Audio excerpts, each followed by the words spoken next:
Hey, if you're creating a new spreadsheet in Google Sheets, maybe to share with people in a video meeting or for them to edit it after the meeting, here are 4 things that you can do to make it easier for yourself and for everybody. Number 1 is create the sheet using sheet.new.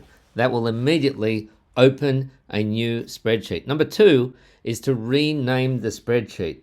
Number 3 is to freeze the heading line. And this just makes it easier when people scroll down. And to do that, you highlight the top line and you go into view and then you go freeze. And you can freeze the first row or just up to the current row that you are in. I'm just going to freeze the first row. You can see that gray line there. And number 4 is to rename the worksheet. Chances are your spreadsheet is going to have more than one worksheet or one tab in it. And so rename the first one, and that will give your spreadsheet more structure.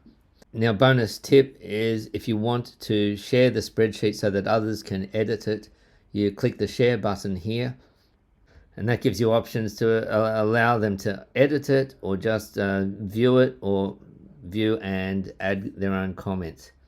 You can include a message in there as well and hit send. It means that everybody is working on the same version of the spreadsheet rather than saving it as an attachment.